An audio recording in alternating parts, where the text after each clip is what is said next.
दुश्मनी ते प्रेम भाग 2 गावामध्ये नंबर 1 कोण येणार यासाठी सगळ्यांची लक्ष।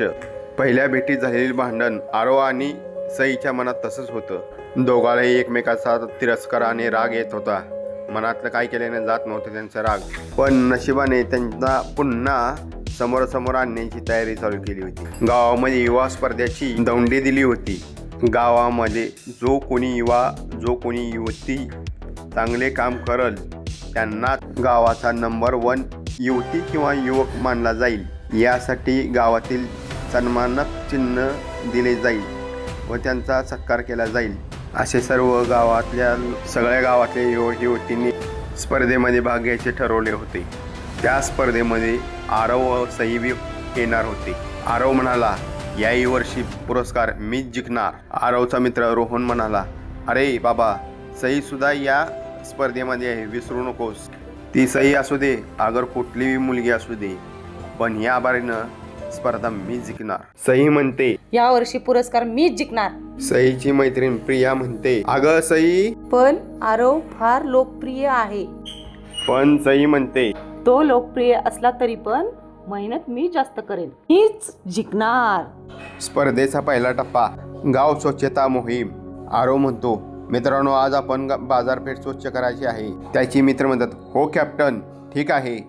सई म्हणते की मुलीनो, आपण मंदिर परिसर स्वच्छ करूयात। सईच्या मैत्रीण म्हणतात, चला स्वच्छताला सुरुवात करूयात आपण। एकमेकाच्या दोघांच्याही टीमा जोरदाराने स्वच्छताची कामं चालू केली होती।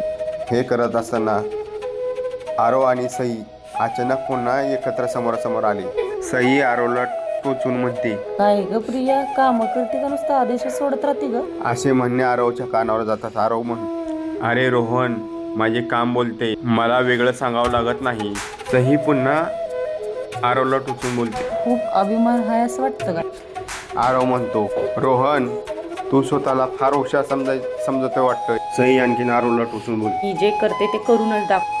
परत एकदा सईला चिडवत, रोहन, मग काय करून दाखवणार? तेवढ्या सई आणखीन आरवला चिरडी घालत, ही स्पर्धा मी जिंकून दाखवणारच, तुला हरवायचं आहे। रोहन, तुला दिवसाढवळ्या स्वप्न पडतात काय? स्वप्न बघायला काय हरकत नाही। दोघांमध्ये वाद वाढतच चालले होते। सई आपल्या मैत्रिणीला म्हणते, अगं प्रिया, तू काय स्वतःला या गावचा राजा समजतोस भावे? परत आरव रोहनला म्हणतो टोचून, तू यासारखा दिखावा करत नाही, दुसऱ्याच्या तोंडावर पोत्रा फिरवत नाही मी। प्रियाला आणखीन म्हणते, मी दिखावा करते ह्या भ्रमात राहूच नको। परत आरव टोचून बोल, हो अगदी बरोबर आहे तुझं, वरवरची कामं करायची, दिखावा। सई आणखीन चिडवत, प्रिया, मुलीशी कसं बोलायचं हे पण माहित नाहीये का? आरव पुन्हा म्हणतो, रोहन, माणसाचा आदर करायला जरा शिका। आजूबाजूला उभे असलेले लोक त्यांच्या या भांडणाचा आनंद घेत होते, त्यांच्याकडे लक्ष वेधत होते। एक जण व्यक्ती म्हणतो, दोघं जर भेटली की यांचं भांडण होतच। दुसऱ्या व्यक्ती म्हणते, गावासाठी चांगलं काम करायला जरा जरा विचार करतात। दोघ जण मी दिवसभर काम करून झाल्याच्या नंतर त्यांचा दिवसभराचा कामाचा निकाल जाहीर होतो। तेवढ्यात गावातील सर्व निकाल जाहीर करत आरव आणि सईला दोघांनाही समान गुण मिळाले आहेत। आरव हे ऐकून बोलतो की काय, कसं काय? सई म्हणते, अशक्य आहे। आरव म्हणतो, ती माझ्या बरोबर कसं काय गुण मिळवू शकते ती?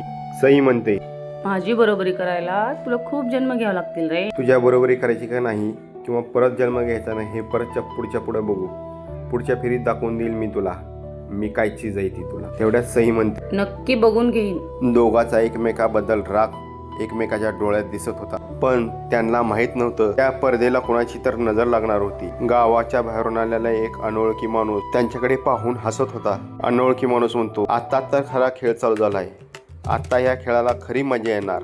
पेशन्स, तो अनोळखी माणूस कोण होता, त्याचा आरव आणि सईशी काय संबंध आणि पुढच्या फेरीत कोण जिंकणार, दोघांच्या प्रेम कहाणीचं काय होईल, तर पुढील भागात बघा। हे जाणून घेण्यासाठी पाहायला विसरू नका दुश्मनी ते प्रेम।